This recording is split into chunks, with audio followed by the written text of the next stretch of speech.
podcast is brought to you by LMU Munich. Now I will switch to English, and I have the pleasure and honor to introduce Robert Brandom to you. Robert Brandom is professor at the University of Pittsburgh. He earned his BA from Yale University and his PhD from Princeton University.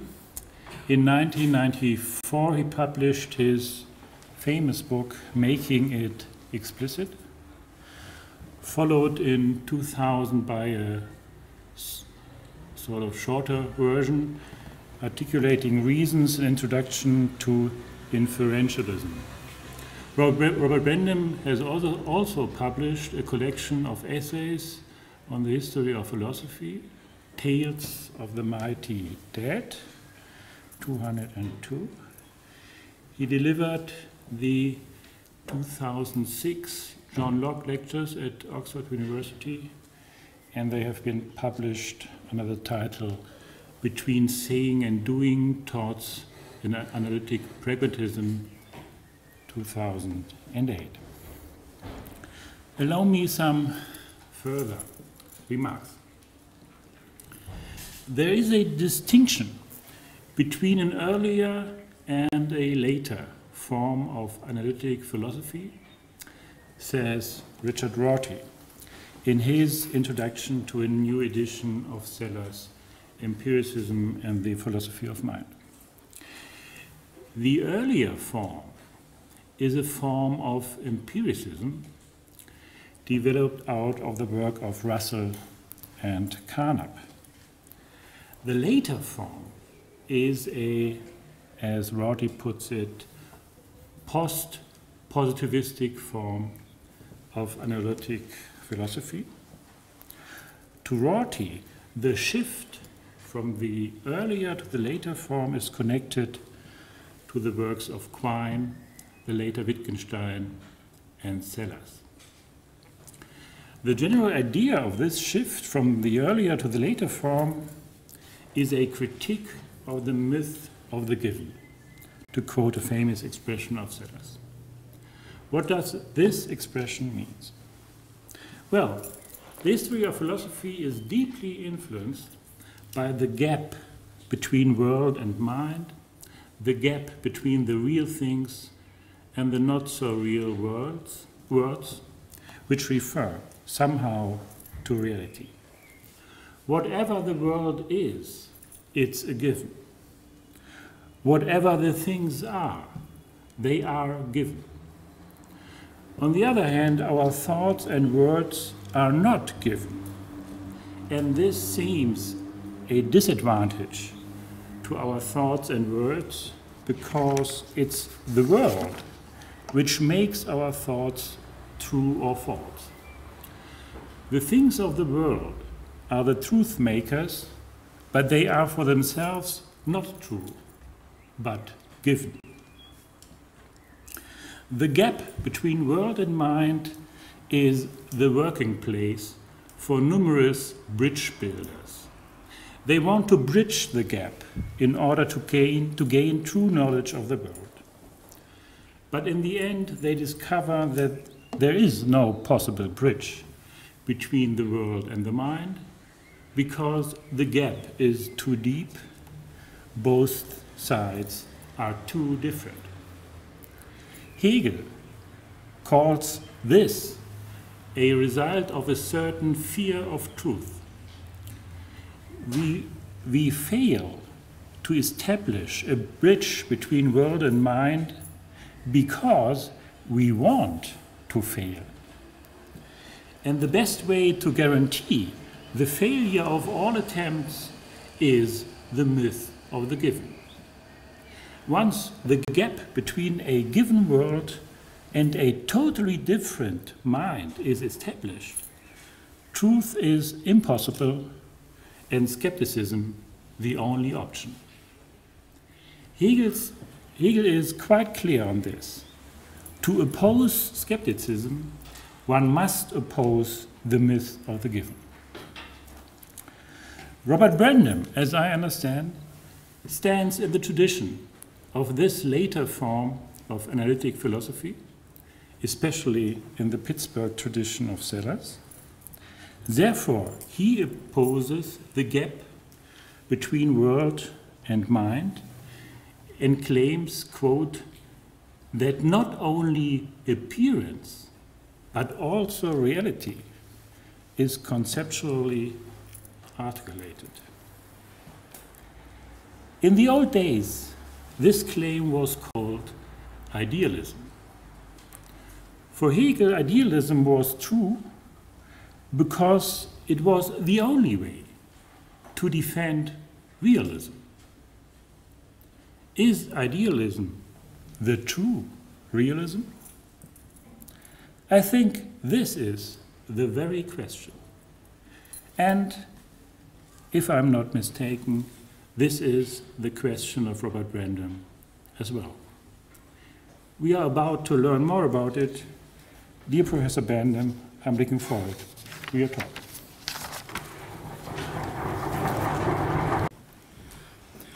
Hegel opens the first paragraph of the Introduction to the Phenomenology of Spirit by introducing a model of the cognitive faculties that he supposes will be most familiar to his readers in its Kantian form. He says, knowledge tends to be regarded as an instrument with which one takes hold of the absolute, or as the medium through which one discovers it. He thinks that no account of this general shape can meet basic epistemological criteria of adequacy.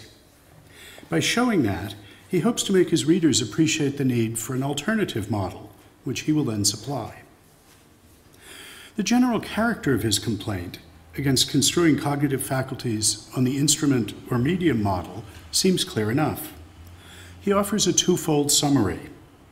That model leads, first, to the conviction that there's an absurdity in the concept of even beginning a process of knowledge designed to gain for consciousness that which is in itself. And second, that there's a strict line of demarcation separating knowledge and the absolute.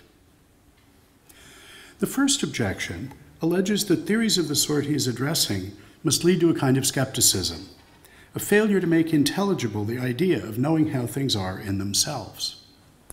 The second complaint points to a diagnosis of a reason for this failure.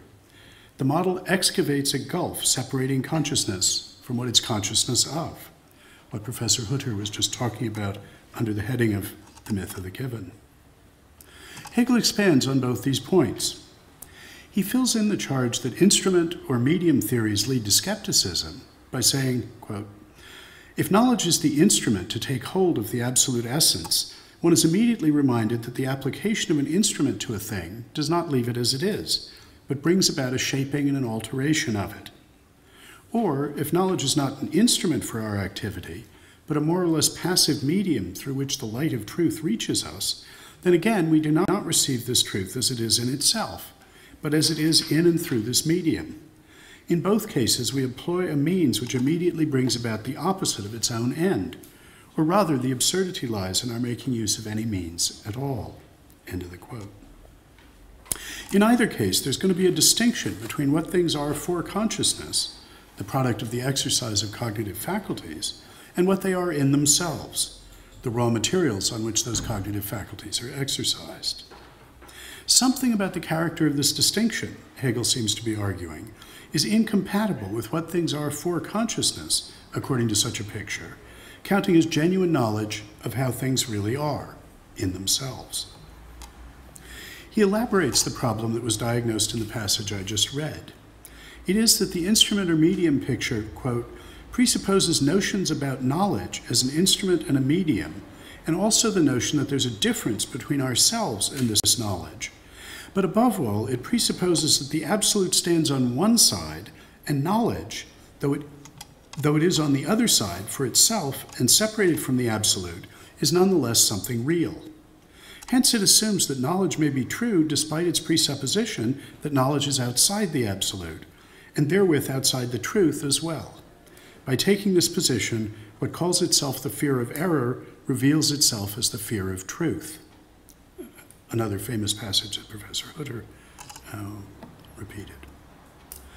It's apparently of the essence of this instrument or medium model to see such a difference, a separation, two sides of one divide, and to understand the job of the cognitive faculties to consist in bridging that divide. The argument here seems to be that if there's a gulf separating how things are in themselves from how they are for consciousness, that requires the operation of cognitive faculties to bridge it or reunite the two sides, then all that investigation of those faculties can do is reinstitute the gulf or the separation. I think we can see in these passages the general shape of an argument, but it's hazy, and it's hard to discern both the exact outlines of the class of views that it targets and just how the criticism of them is supposed to work. The haziness of the arguments, I think, is due partly to the compression of the exposition and partly to the metaphorical terms in which it's conducted. To fill in the details, one would have to specify what criteria of adequacy for epistemological theories Hegel is insisting on. What class of theories exactly he claims cannot satisfy those criteria, and what features of those theories are responsible for that failure, and how exactly the argument for that conclusion works. In the rest of this lecture, I offer one way of sharpening the argument that Hegel is putting on the table here along these four dimensions, and also an initial characterization of the shape of the alternative model that Hegel proposes to replace the instrument or medium model. To get a better specification of the range of epistemological theories that fall within the target area of Hegel's argument, what he's metaphorically labeled as the instrument or medium model, it'll help to begin a little further back. The theories he's addressing are representational theories of the relation between appearance and reality. Representation is a distinctively modern concept.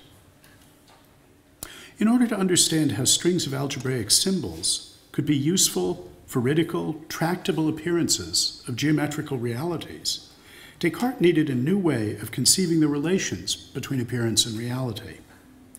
His philosophical response to the scientific and mathematical advances in understanding of this intellectually turbulent and exciting time was the development of a concept of representation that was much more abstract, powerful, and flexible than the resemblance model of the ancients and the medievals that it supplanted. He saw that what made algebraic understanding of geometrical figures possible was a global isomorphism between the whole system of algebraic symbols and the whole system of geometrical figures. That isomorphism defined a notion of form that was shared by the licit manipulation of strings of algebraic symbols and the constructions possible with geometrical figures. In the context of such an isomorphism, the particular material properties of what now become intelligible as representings and representeds become irrelevant to the semantic relation between them.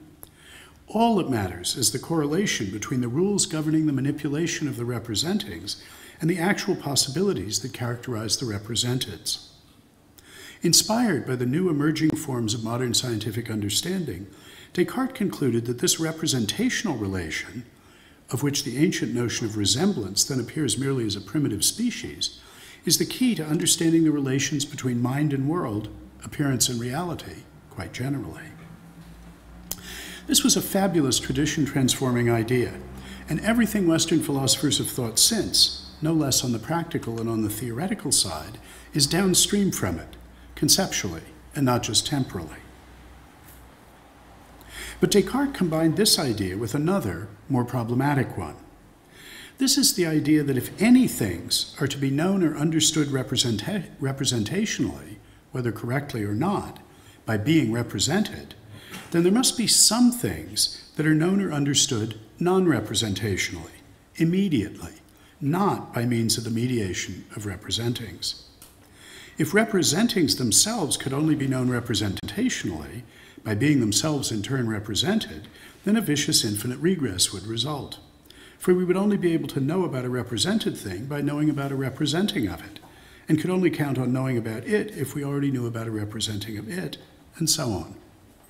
In a formulation that was only extracted explicitly centuries later by Josiah Royce, if even error, misrepresentation, never mind knowledge, is to be possible, then Descartes thought there must be something about which error is not possible, something we know about not by representing it, so that error in the sense of misrepresentation is possible.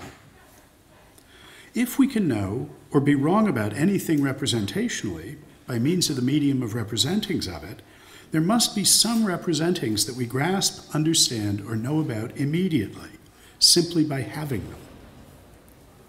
The result was a two-stage representational theory that sharply distinguished between two kinds of things based on their intrinsic intelligibility. Some things, paradigmatically physical, material, extended things, can by their nature only be known by being represented. Other things, the contents of our own minds, are by nature representings and are known in another way entirely. They're known immediately, not by being represented, but just by being had. They're intrinsically intelligible, in that their mere matter-of-factual occurrence counts as knowing or understanding something. Things that are by nature knowable only as represented are not in this sense intrinsically intelligible. Their occurrence does not by itself entail that anyone knows or understands anything. As I've indicated, I think Descartes was driven to this picture by two demands. On the one hand, making sense of the new theoretical, mathematized scientific forms in which reality could appear, the best and most efficacious forms of understanding of his time, required a new, more abstract notion of representation. And the idea that it is by an appropriate way of representing things that we know and understand them best. So we must distinguish between representings and representeds and worry about the relations between them, in virtue of which manipulating the one sort of thing counts as knowing or understanding the other. On the other hand, such a two-stage model is threatened with unintelligibility in the form of a looming infinite regress of explanation if we don't distinguish between how we know representeds, by means of our relations to representings of them, and how we know at least some representings immediately, at least not by being related to representings of them. The result was a two-stage model in which we're immediately related to representings, and in virtue of their relation to represented, stand in a mediated cognitive relation to those represented things. The representings must be understood as intrinsically and immediately intelligible, and the representeds as only intelligible in a derivative, compositional sense, as the result of the product of our immediate relation to representings and their relation to representeds. I want to say that it's this epistemological model that Hegel takes as his target in his opening remarks in the introduction to the Phenomenology. What he's objecting to is a two-stage representational theory that are committed to a fundamental difference in intelligibility between appearances, representings, how things are for consciousness, and reality, the representeds, how things are in themselves, according to which the former are immediately and intrinsically intelligible, and the latter are not. What Hegel talks about is the gulf, the difference, the separation, the two sides of one divide separating appearance and reality, knowing and the known, that he complains about, is just this gulf of intelligibility. His critical claim is that any theory of this form is doomed to yield skeptical results. Of course, Descartes' view is not the only one that Hegel means to be criticizing. Kant, too, has a two-stage representational theory. Cognitive activity needs to be understood as the product of both the mind's activities of manipulating representations, in the sense of representings, and the relations those representings stand in to what they represent. Both what the mind does with its representations and how they're related to what they represent must be considered in apportioning responsibility for features of those representings to the things represented, as specified in a vocabulary that does not invoke either the mind's manipulation of representations or the relations between representings and representeds. That is, things as they are, as Kant taught us to say, in themselves, an sich, or to the representational relations and what the cognitive faculties do with and to representings. The latter, for Kant, yields what the represented things are for consciousness. In Hegel's terminology, contentful representings. Kant's theory, to be sure, is not the same as Descartes', but it shares the two-stage representational structure that distinguishes the mind's relations to its representings and its relation to representeds that's mediated by those representings. Although Kant does sometimes seem to think that we have a special kind of access to the products of our own cognitive activity, He does not think of our awareness of representings as immediate in any recognizably Cartesian sense. For him, awareness is apperception, and the minimal unit of apperception is judgment. To judge, for Kant, is to integrate a conceptually articulated content into a constellation of commitments exhibiting the distinctive synthetic unity of apperception. Doing that is extruding from the constellation of commitments incompatible with the judgment being made and extracting from it inferential consequences that are then added to that constellation of commitments. This is a process that's mediated by the relations of material incompatibility and consequence that relate the concepts being applied in the judgments to the concepts applied in other possible judgments. So Kant shares with Descartes the two-stage representational structure, but he does not take over the view that our relation to our own representations is one of immediate awareness. Still, his view falls within the range of Hegel's criticisms, because he maintains the differential intelligibility of representings and representeds. Representings as such are intelligible, and what's represented is, as such, not. I'll call this a commitment to a strong differential intelligibility of appearance and reality, the claim that the one is the right sort of thing to be intelligible, and the other is not. Kant gives us a new model of intelligibility. To be intelligible is to have a content articulated by concepts. It's the concepts applied in an act of awareness, apperception, that determine what would count as successfully integrating that judgment into a whole exhibiting the distinctive synthetic unity of apperception. But the conceptual articulation of judgments is a form contributed by the cognitive faculty of the understanding. It's not something we can know or assume to characterize what's represented by those conceptual representings, as they are in themselves. On Hegel's reading, Kant is committed to a gulf of intelligibility, separating our representings from what they are representings of, in the form of the view that the representings are in conceptual shape, and what's represented, the way things are in themselves, is not. Just to remind ourselves how much is at stake in Hegel's criticism of two-stage representational theories of the relations between appearance and reality that are committed to the differential intelligibility of the relata, it's worth thinking in this connection also about Frege. For Frege, discursive symbols express a sense, Sinn, and thereby designate a referent, Bedeutung. Senses are what is grasped when one understands the expression, and referents are what is thereby represented, what expressing that sense is talking or thinking about. A sense is a representing in that it's what he calls a mode of presentation, out des Gegebenseins, of a referent. No more than Kant does Frege construe grasp of a sense as immediate in a Cartesian sense, according to which the mere occurrence of something with that sense counts as the mind knowing or understanding something. Rather, grasping a judgeable content requires mastering the inferential and substitutional relations that sense stands in to other contents. But like Descartes and Kant, Frege thinks that grasping senses, understanding representations as representations, does not require representing them in turn, and that representings in the sense of senses are graspable in a sense in which what they represent is not. So if, as I've claimed, Hegel's argument is intended to be directed at two-stage representational models committed to treating representations as intelligible in a sense in which representeds are not, then it seems that Fregean sense reference theories, as well as Kantian and Cartesian versions, will be among the targets of Hegel's argument. Now, in order to see whether there is an argument of the sort Hegel is after that tells against theories of this kind, two-stage representational theories committed to the strong differential intelligibility of representings and representeds, we must next think about what criteria of adequacy for such theories Hegel is appealing to.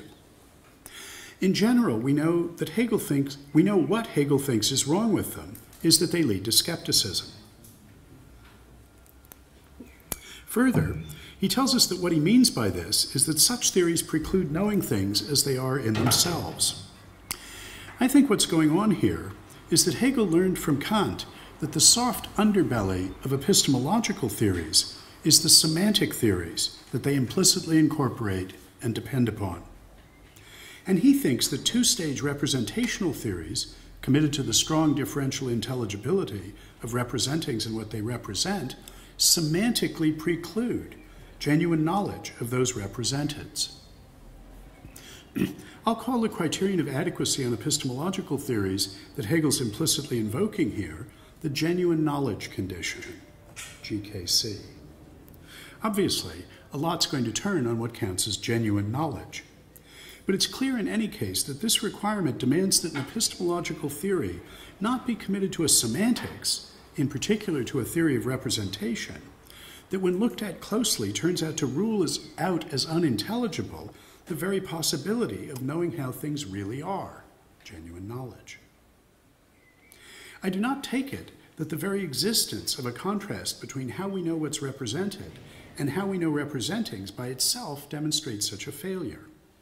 Hegel's specific claim is that when that difference is construed as one of intelligibility, in the strong sense, representings are intrinsically intelligible and representeds are not, then skepticism about genuine knowledge is a consequence. And he takes from Kant the idea that intelligibility is a matter of conceptual articulation. To be intelligible is to be in conceptual shape.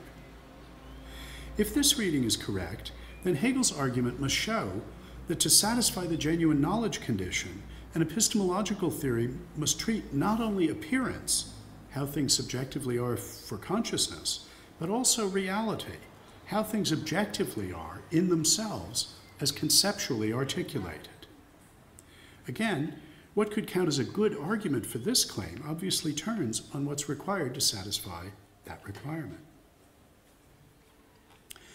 Both resemblance and representation models of the relations between appearance and reality have a story about what error consists in. This is what happens when, on the resemblance picture, antecedently intelligible properties are not shared, so that resemblance breaks down. Or when there are local breakdowns in the globally defined isomorphism between the systems of representings and representeds. In the middle paragraphs of the introduction, in which Hegel begins to present his alternative to two-stage representational epistemological theories committed to strong differential intelligibility of representings and representeds, the treatment of error looms large. I think we can take it as an implicit criterion of adequacy that Hegel is imposing on epistemological theories, that they make intelligible also the phenomenon, not just of genuine knowledge, but also of error. I'll call this the intelligibility of error condition.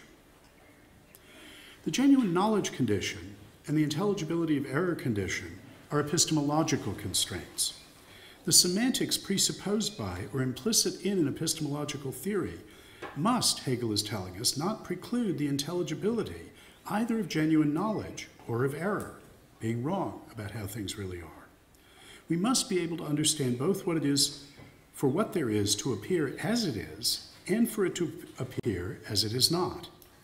An epistemological theory that does not make both of these intelligible is not adequate to the phenomenon of our efforts to know and understand how things really are.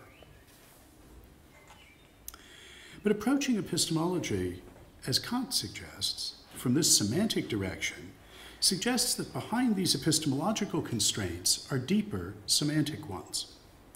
I think that is in fact the case here. We can't read these off of Hegel's extremely telegraphic remarks in the text of the opening paragraphs of the introduction, but must infer them from the solution he ultimately proposes to the challenges that he sets out there. First is what we could call, looking over our shoulders at Frege, the mode of presentation condition. This is the requirement that appearances, senses, representings, must be essentially, and not just accidentally, appearances of some purported realities. One does not count as properly having grasped an appearing unless one grasps it as the appearance of something. When all goes well, grasping the appearance must count as a way of knowing about what it is an appearance of. Appearances must make some sort of reality semantically visible or otherwise accessible. The claim is not that one ought not to reify appearances, think of them as things, but rather, for instance, adverbially, in terms of being appeared to solely. That's not a silly thought, but it's not the present point.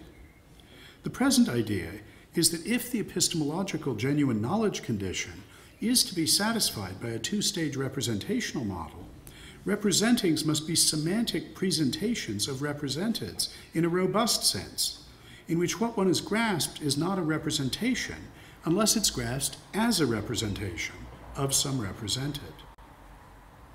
Further along, we'll see how Hegel, again following Kant, understands this requirement. Taking or treating something in practice as a representing is taking or treating it as subject to a distinctive kind of normative assessment as to its correctness, in a way in which what thereby counts as represented serves as the standard for normative assessment of correctness. A second semantic constraint on epistemological theories that I take to be implicitly in play in Hegel's understanding of the epistemological genuine knowledge condition is that if the representational relation is to be understood semantically in a way that can support genuine knowledge, it must portray what's represented as exerting rational constraint on representings of it. That is, how it is with what's represented must, when the representation relation is not defective, provide a reason for the representing to be as it is. What we're talking or thinking about must be able to provide reasons for what we say or think about it. We can call this the rational constraint condition. Though he doesn't argue for this constraint in the introduction, I think in many ways it's the key premise for the argument that Hegel does offer. The thought is that the difference between merely responding differentially to the presence or absence of a fact or property, on the one hand, and comprehending it, having thoughts that are about it, in the sense that counts as knowledge if everything goes well, depends on the possibility of that fact or property being able to serve for the knower as a reason for having a belief or making a commitment. The central sort of semantic aboutness depends on being able rationally to take in how things are, in the sense of taking them in as providing reasons for our attitudes. Those of you who are familiar with the work of my colleague John McDowell will hear resonances in this language. Hegel learns from Kant to think about representation in normative terms. What's represented exercises a distinctive kind of authority over representings. Representings are normatively responsible to what they represent. What's represented serves as a kind of authoritative normative standard for assessments of the correctness of what count as representings of it, whether correct or incorrect, just in virtue of being subject to assessments of their correctness in which those representeds provide the standard. The rational constraint condition adds that the standard, what's represented, must provide reasons for those normative assessments. In fact, in the context of Kant's and Hegel's views, this is not a further commitment, for neither of them distinguishes between norms or rules, on the one hand, and norms or rules that are rational in the sense of being conceptually articulated, on the other. All norms are, for them, understood as conceptual norms. Norms, or rules, and concepts are just two ways of thinking about the same thing. Conceptual norms are norms that determine what's a reason for what. For a norm to be contentful is for it to have conceptual content, a matter of what it can be a reason for or against, and what can be a reason for or against it. That's just the only kind of content they acknowledge. The German idealists are rationalists about norms in that norms or rules are contentful exclusively in the sense of being conceptually contentful. The rational constraint condition accordingly fills in the sense of representation or aboutness on which the mode of presentation condition depends. And these two semantic conditions provide the crucial criteria of adequacy for satisfying the two epistemological conditions, the genuine knowledge condition and the intelligibility of error condition. For the intelligibility of genuine knowledge of, or error about how things really are, turns on the rational normative constraint those realities exert on what counts as appearances or representings of those realities, just insofar as the representings are subject to normative assessment of correctness and incorrectness, knowledge and error, in which those realities serve as the standard, in the sense of providing reasons for those assessments. Well, supposing that those four conditions, two epistemological and two semantic, represent the relevant criteria of adequacy for epistemological theories and their implicit semantics, what in the end is the argument against two-stage representational theories that are committed to a strong difference of intelligibility between representings and representeds, appearance and reality? Why can't theories of this form in principle satisfy the four criteria of adequacy? It's characteristic of two-stage theories, not just Descartes, but also those of Kant and Frege, that they incorporate a distinction between two ways of knowing or understanding things. Some things are known only representationally, by being represented. Other things, at least some representings, according to the regress argument, are known non-representationally, in some way other than by being represented. If we're interested in investigating cognitive faculties in the context of theories like this, we're interested, in the end, in semantics, in the representation relation. For the cognitive faculties are the instrument or medium that produces representings of the real. But then we must ask, is the representational relation, the relation between representings and what they represent, itself something that is known representationally, or is it something that can be known non-representationally? If it's self something that's knowable or intelligible only by being represented, it seems that we're embarked on a vicious Bradleyan regress, a successor to the one Descartes was worried about. The epistemological enterprise is not intelligible unless we can semantically make sense of the relation between representations, of representational relations and those representational relations, and then representations of those relations, and so on. Until we've grasped all of that infinite chain of representings of representings of representings, we're not in a position to understand the representational relation, and hence not the instrument or medium of representation. Semantic skepticism, skepticism about what it is so much as to purport to represent something, must then be the result. This argument is essentially the Cartesian regress of representation argument for non-representational knowledge of representings, but applied now not just to the representings, but to the relation they stand in to what they represent. So, on this argument, if epistemology, and so knowledge, is to be intelligible, it seems that within this sort of framework we must embrace the other horn of the dilemma, and take it that the representation relation is something that can itself be known or understood non- or pre-representationally, that in this respect it belongs in a box with the representations or appearances themselves. Responding in this way to the dilemma concerning our understanding of the representation relation is, in effect, acknowledging the mode of presentation condition. For it's saying that part of our non-representational understanding of appearances, representings, must be understanding them as appearances, as representings of something. Their representational properties, their ofness, their relation to what they at least purport to represent, must be intelligible in the same sense in which the representings themselves are. And the rational constraint condition says that for appearances to be intelligible as appearances, representings, modes of appearance, modes of presentation of something, they must be intelligible as rationally constrained by what they then count as representing. This means that what's represented must be intelligible as providing reasons for assessments of correctness and incorrectness of appearances and representings. Reasons are things that can be thought and said, cited as reasons, for instance, for an assessment of a representation as correct or incorrect, as amounting to knowledge or error.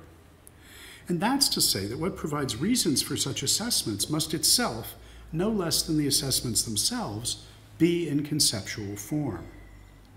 Giving reasons for undertaking a commitment, for instance to an assessment of correctness or incorrectness, is endorsing a sample piece of reasoning, an inference, in which the premises provide good reasons for the commitment. It's to exhibit premises the endorsement of which entitles one to the conclusion. So, the reasons, no less than what they're reasons for, must be conceptually articulated. Put another way, appearances are to be intelligible, graspable, in the sense that they are conceptually articulated. Understanding the judgment that things are thus and so requires knowing what concepts are being applied, and understanding those concepts. One only does that insofar as one practically masters their role in reasoning, what their applicability provides reasons for and against, and the applicability of what other concepts would provide reasons for or against their applicability. If the relation between appearances and the realities they're appearances of, what they represent, how they represent things as being, thus and so, is to be intelligible in the same sense that the appearances themselves are, so that the regress of representation is avoided, this must be because that relation itself is a conceptual relation, a relation among concepts or concept applications, a relation between things that are conceptually articulated. The conclusion is that if the rational constraint condition must be satisfied in order to satisfy the genuine knowledge condition and the intelligibility of error condition, if the rational constraint condition really is a semantically necessary condition on satisfying those epistemological criteria of adequacy, perhaps because it's a necessary condition of satisfying the mode of presentation condition, which itself is a necessary semantic condition on satisfying the epistemological genuine knowledge condition and the intelligibility of error condition, then those conditions cannot be satisfied by a two-stage representational theory that's committed to the strong differential intelligibility of representing and represented. If not only representings, but the representation relation must be intelligible in a sense that requires their conceptual articulation, then both ends of the representation relation must be conceptually contentful. Only in that way is it intelligible how what's represented can exert rational constraint on representings in the sense of providing reasons for assessments of their correctness or incorrectness. Now, what I want to do in the rest of my talk today is begin to introduce the alternative shape of theory that Hegel is going to recommend to us. So far, I've been working to find structure beneath what appears on the telegraphic surface of the text of the opening paragraphs of Hegel's introduction. I claim so far only to have sketched a potentially colorable argument. Further exploration is required of the reasons for accepting the rational constraint condition, which this exposition reveals as the principal load-bearing premise of that argument. A key component of that enterprise would be clarifying the concepts of conceptual articulation and conceptual content. What the rational constraint condition says must characterize both the representing and the represented, which commitment to a representational theory with a strong difference of intelligibility denies. It'll help to begin on this latter task by looking at what sort of theories might be thought to be available once the strong difference of intelligibility of appearance and reality has been denied. That is, once one is committed to not excavating a gulf of intelligibility between representings and what they represent, between appearance and reality, between mind and world. One place to begin is with Frege's proposed definition in The Thought. He says, a fact is a thought that is true. Thoughts for Frege are the senses of declarative sentences. They're claims in the sense of claimable contents rather than claimings. A fact, he's saying, is not something that corresponds to or is represented by such a sense. It just is such a sense that is true. Facts for Frege are a subset of claimables, senses, representings, cognitive appearings. Of course, Frege retains the two-stage representational model for the relation between senses and their reference, for thoughts, truth values. And this matters for what he thinks senses are, namely modes of presentation of reference. But as far as the relations between thoughts and facts are concerned, he doesn't appeal to such a model. Again, Wittgenstein says, in what is possibly John McDowell's favorite quotation from the Investigations, quote, when we say and mean that such and such is the case, we and our meaning do not stop anywhere short of the fact. But we mean this is so, end of the quote. In these cases, the content of what we say, our meaning, is the fact. Such an approach is sometimes talked about under the title of an identity theory of truth, and it's sometimes attributed under that rubric to John McDowell, though that's not the way he would put it. On such an approach, there is no principled gulf of intelligibility between appearance and reality, because, at least when all goes well, the appearances inherit their content from the reality that they are appearances of. Thoughts, in the sense of thinkings, can share their content with true thoughts, in the sense of thinkables, that are the facts they represent. Representings are distinct from representeds, so the two-stage representational model is still endorsed, but they're understood as two forms in which one content can be manifested. What's most striking, I think, about views of this stripe is that they're committed to the claim that, as McDowell puts it in Mind and World, the conceptual has no outer boundary. What is thinkable is identified with what's conceptually contentful. But the objective facts, no less than the subjective thinkings and claimings about them, are understood as themselves already in conceptual shape. The early Wittgenstein, no less than the later, thought of things this way when he said, "The world is everything that is the case, the totality of facts." And what is the case can be said of it. Facts are essentially, and not just accidentally, things that can be stated and thought. Views with these consequences provide a very friendly environment in which to satisfy the rational constraint condition. And so, in the context of a suitable Kantian normative understanding of aboutness, the mode of presentation condition on understandings of the relation between cognitive appearances and the realities of which they are appearances. Now, the defensibility and plausibility of this sort of approach depend principally on the details of the understanding of the meta-concept of the conceptual contentfulness, conceptual articulation, in terms of which it's explicated. For in some such conceptions, it's extremely implausible, perhaps indefensible. For instance, if one's understanding of concepts is ultimately psychological, then the idea that thoughts, thinkings, believings, and facts might have the same conceptual content would have undesirable consequences. If one thinks that what is in the first instance conceptually contentful is beliefs and thoughts, and that other things such as visual and auditory sign designs, marks and noises, can count as conceptually contentful only at one remove, by being expressions of beliefs and thoughts, then the claim that the facts those beliefs and thoughts, and derivatively the marks and noises express, when all goes well, are themselves conceptually contentful, that thought threatens to make the existence of those facts, including ones that will never be expressed or represented, objectionably dependent on the existence of thinkings and believings. The same unfortunate sort of implication results from conjoining the rational constraint version of the mode of presentation constraint with Davidson's claim that only a belief can justify a belief. Berkeley claims that the only things we can intelligibly be understood to represent by our thoughts are other thoughts, the thoughts of God.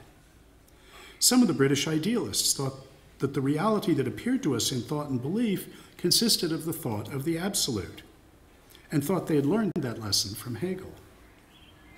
More recently, Derrida, using de Saussure's conceptually pre-Kantian and pre-Fregean terminology, offers a picture of a world consisting only of signifiers, with the only things available to be signified being further signifiers. At this point, things have clearly gone badly wrong.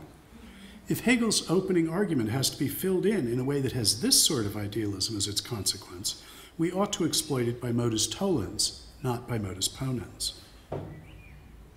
In fact, though Hegel's idea is that the criteria of adequacy for accounts of the relations between appearance and reality that underlie his argument can be satisfied without untoward consequences, but only in the context of a different, wholly non-psychological conception of conceptual contentfulness. The kind of idealism that would require a world thinker on the objective side, no less than a finite thinker on the subjective side, is indeed, for Hegel as for us, a reductio ad absurdum. But what it should lead us to reject is not the claim that two-stage representational theories must avoid making strong distinctions of intelligibility between representings and representeds, because then they can't satisfy the semantic rational constraint condition and mode of presentation condition, and so not the epistemological genuine knowledge condition and intelligibility of error condition either, what we should reject is the particular conception of conceptual articulation and hence intelligibility with which they've been conjoined. Hegel gets his concept of conceptual content from thinking about Kant's theory of judgment and taking on board Kant's understanding of concepts as functions of judgment. Kant understands judging in normative and pragmatic terms. On the normative side, he understands judging as committing oneself, taking responsibility for something, endorsing the judged content. On the pragmatic side, he understands those normative doings in practical terms, as a matter of what one is committed or responsible for doing. What one is responsible for doing is integrating the endorsed content into a constellation of other commitments that exhibits the distinctive unity of apperception. Doing that, synthesizing the unity, is extruding from the dynamically evolving unity commitments that are materially incompatible with the new commitment, and extracting and endorsing, so adding commitments that are its material consequences.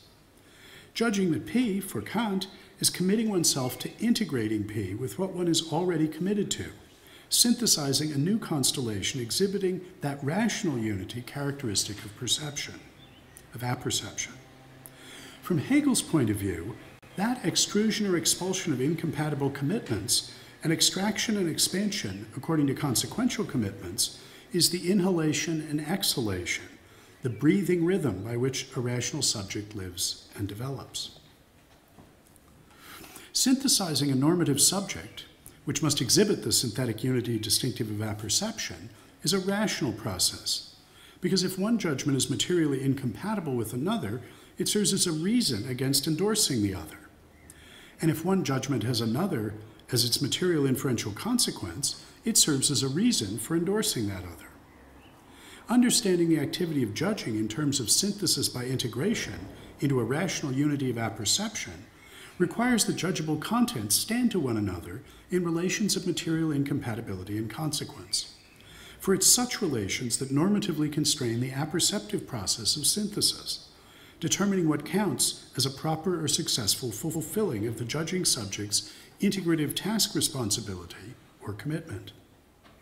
Concepts, as functions of judgment, determine what counts as a reason for or against their applicability, and what their applicability counts as a reason for or against. Since this is true of all concepts, not just formal or logical ones, the incompatibility and inferential consequence relations the concepts determine must in general be understood as material, that is, as having to do with the non-logical contents of the concepts, not just as logical, having to do with their logical form. Well, I've introduced the idea of conceptual content as articulated by relations of material incompatibility and consequence in Kantian terms, of the norms such contents impose on the process of judgment as rational integration. They're providing standards for the normative assessment of such integration as correct or successful, settling what one has committed oneself to do or made oneself responsible for doing in endorsing a judgeable content. But I also said that Hegel's notion of conceptual content is not a psychological one. One could mean by that claim that what articulates conceptual content is normative relations, a matter of what one ought to do, rather than something that can be read immediately off of what one actually does or is disposed to do. That distinction is indeed of the essence for Kant and further for Hegel. But in Hegel's hands, this approach to conceptual content shows itself to be non-psychological in a much more robust sense. For he sees that it characterizes not only the process of thinking on the subjective side of the intentional nexus, but also what is thought about on the objective side. For objective properties, and so the facts concerning which objects exhibit which properties, also stand in relations of material incompatibility and consequence. Natural science, paradigmatically Newton's physics, reveals objective properties and facts as standing to one another in lawful relations of exclusion and consequence. The two bodies subject to no other forces collide as materially, non-logically, because of the laws of nature, incompatible with their accelerations not changing. That the acceleration of a massive object is changed has as a material consequence, it lawfully necessitates that a force has been applied to it. In the first case, the two ways the world could be do not just contrast with one another, they don't just differ. It's impossible, so Newtonian physics tells us, not logic. It's physically impossible that both should be facts. And in the second case, it's physically necessary, a matter of the laws of physics, that if a fact of the first kind were to obtain, so would a fact of the second kind. It follows that if by conceptual we mean with Hegel standing in relations of material incompatibility and consequence, then the objective facts and properties natural science reveals to us as physical reality are themselves in conceptual shape. Modal realism, the claim that some states of affairs necessitate others and make others impossible, the acknowledgement of laws of nature, entails conceptual realism in this sense, the claim that the way the world objectively is conceptually articulated.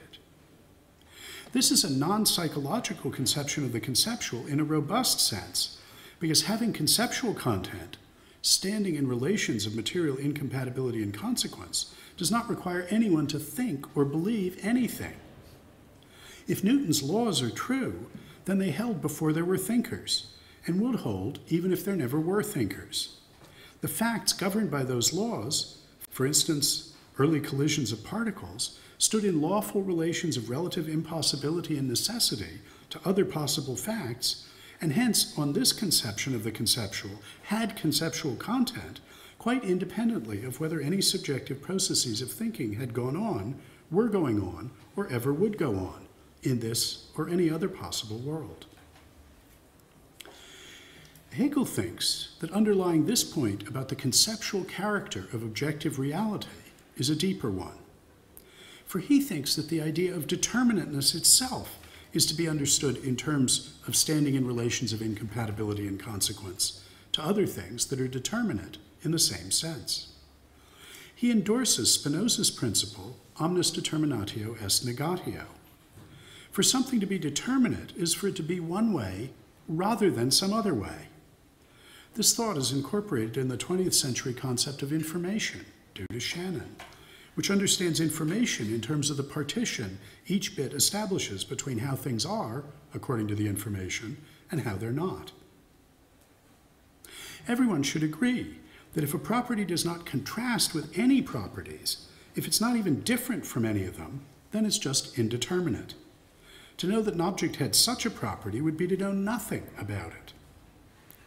Beginning already in the perception chapter of the Phenomenology, Hegel argues that determinateness requires more than mere difference from other things.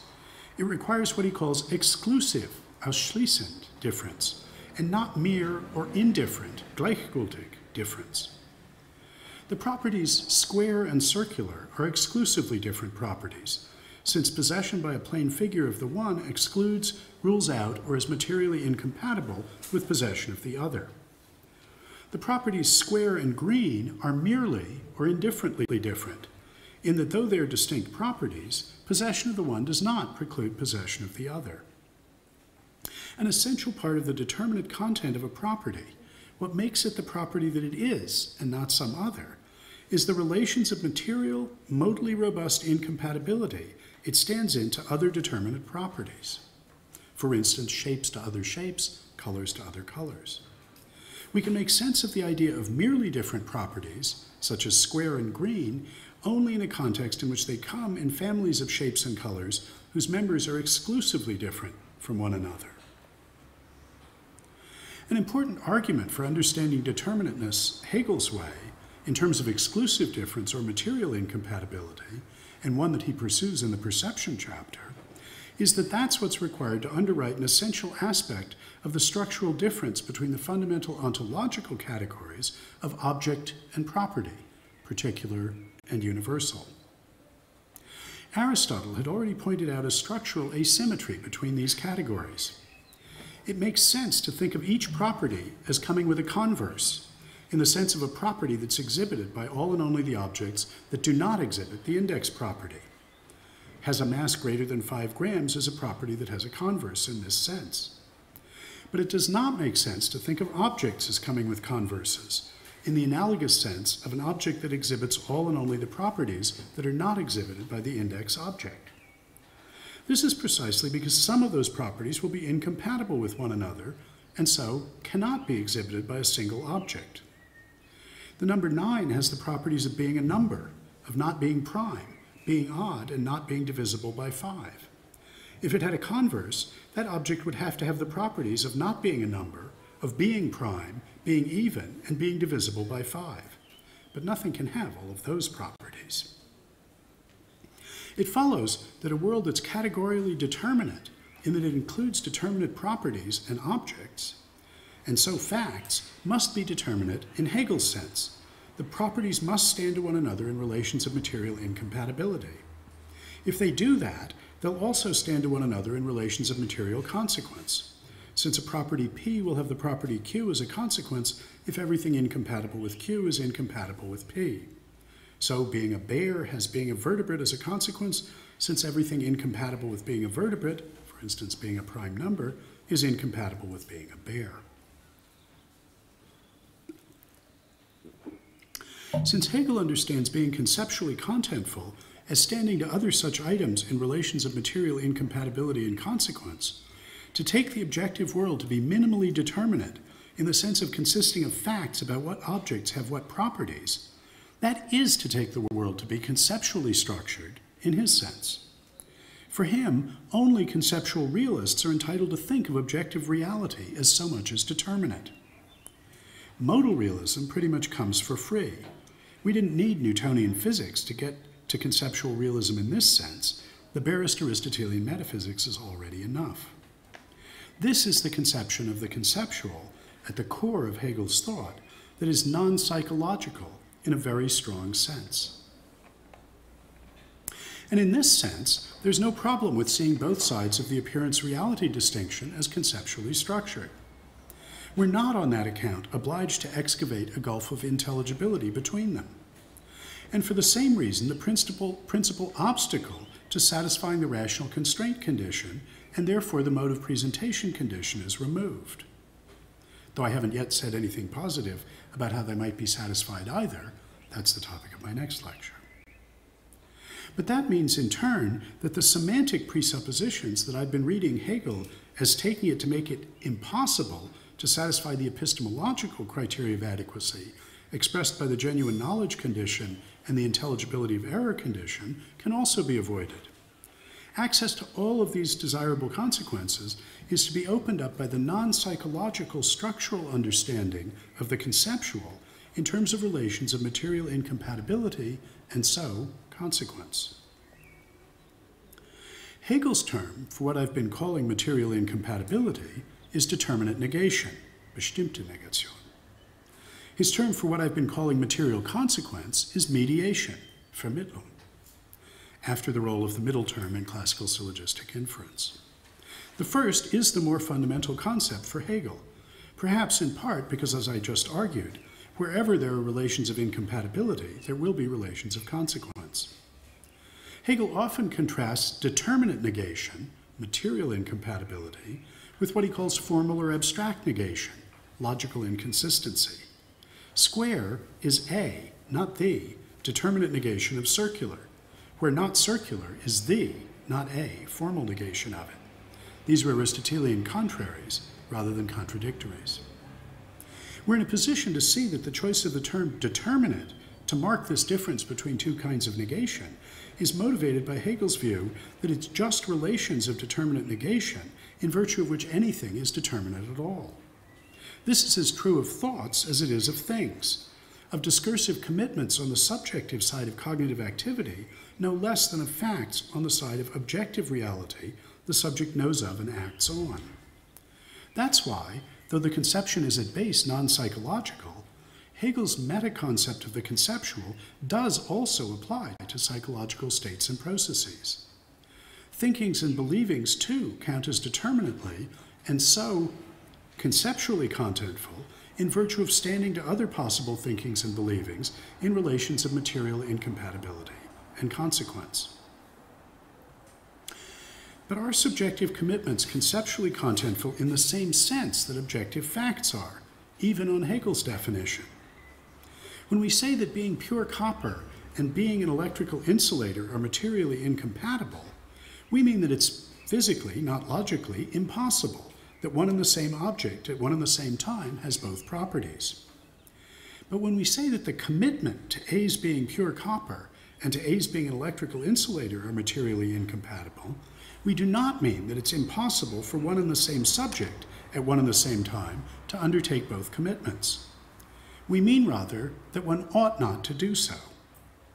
That ought has the practical significance that violating it means that one is subject to adverse normative assessment, that any subject with two commitments that are materially incompatible in this sense is obliged to do something, to relinquish or modify at least one of them so as to repair the inappropriate situation.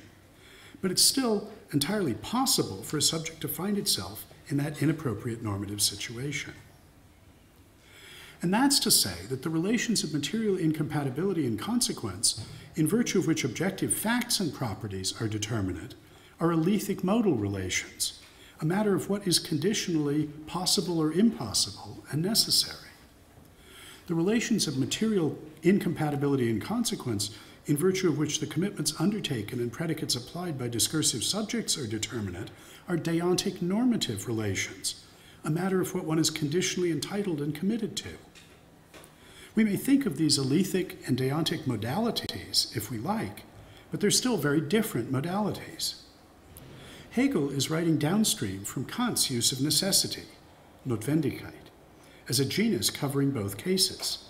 Notwendig, for Kant, means according to a rule. He can accordingly see what he called natural necessity and practical necessity as species of one genus. They correspond to different uses of the English word must, for instance. Nonetheless, these are very different modalities, substantially different senses of necessary or of must. The worry accordingly arises that two quite distinct phenomena are being run together, and that the attempted assimilation consists of nothing more than the indiscriminate use of the same verbal label, conceptual. Now, one of the meta-commitments for which I claimed Kant's authority is that to be intelligible, in a successor sense to Descartes, is to be conceptually structured, or what on this broadly structuralist functionalist account of content amounts to the same thing, conceptually contentful. Once again, following Kant, Hegel understands understanding, and so intelligibility, in ultimately pragmatic terms, as a matter of what one must be able practically to do to count as exercising such understanding. What one must do to count thereby as grasping or understanding the conceptual content of a discursive commitment one has undertaken is to be sensitive in practice to the normative obligations it involves. And that means acknowledging commitments that are its consequences and rejecting those that are incompatible with it.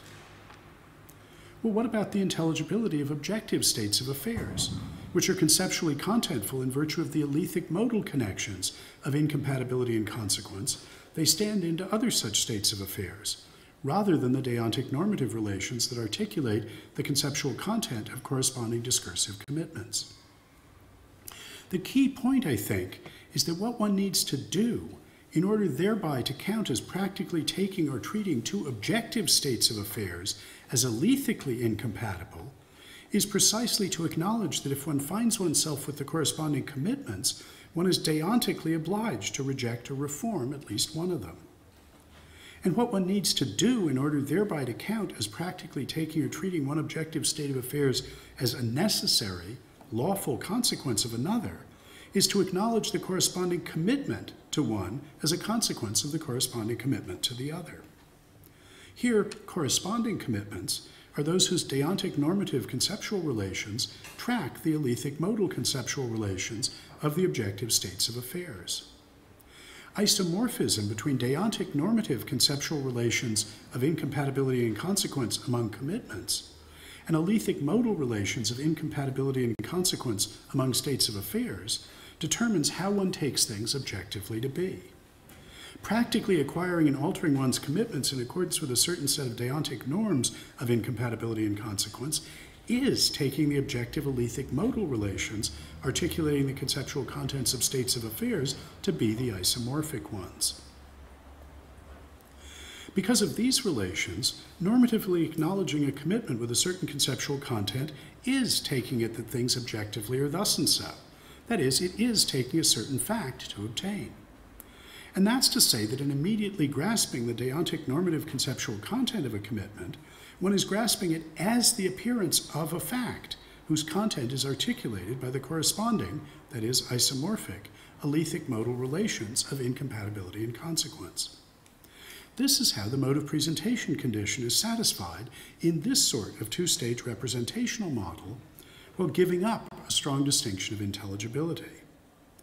And the rational constraint condition is satisfied because if the subject is asked why, that is, for what reason one is obliged to give up a commitment to Q of A upon acknowledging a commitment to P of A, something we express explicitly by the use of deontic normative vocabulary, the canonical form of a responsive answer is because it's impossible for anything to exhibit both properties of P and Q, namely something expressible explicitly by the use of alethic modal vocabulary. The genuine knowledge condition is satisfied on this model in the sense that it's not semantically precluded by the model that epistemic commitment to isomorphism of the subjective norms of incompatibility and consequence and the objective modal facts, which is implicit in the semantic relation between them, should hold objectively, at least locally and temporarily. And the model also makes sense of the possibility of error. For following Kant, it construes the representation relation in normative terms. In manipulating commitments according to a definite set of conceptual norms, that is, deontic relations of incompatibility and consequence, one is committing oneself to the objective modal facts, to the alethic relations of incompatibility and consequence being a certain way, as well as to the ground-level empirical determinate facts they articulate as being as one takes them to be. And the model also says what must be the case for that isomorphism relation to fail to hold in fact. Then one has gotten the facts wrong, perhaps including the facts about what concepts articulate the objective world. Well, in this lecture, I've aimed to do 6 things.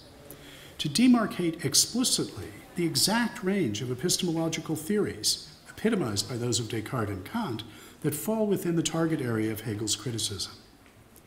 To set out clearly the objection that he's making to theories of that kind, in a way that does not make his argument obviously miss its mark.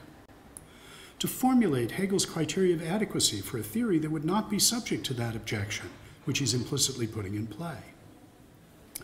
More positively, to lay out the non-psychological conception of the conceptual that will form the backbone of Hegel's response, even though that conception is not officially introduced in the introduction itself, but must wait for the opening chapters of the consciousness section.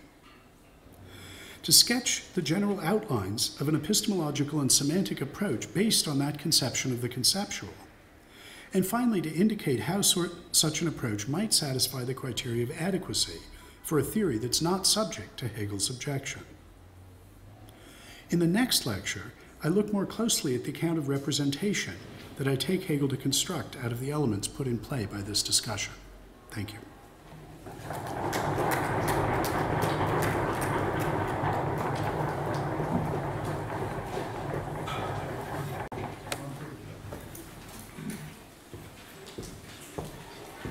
So we have a bit time for discussion.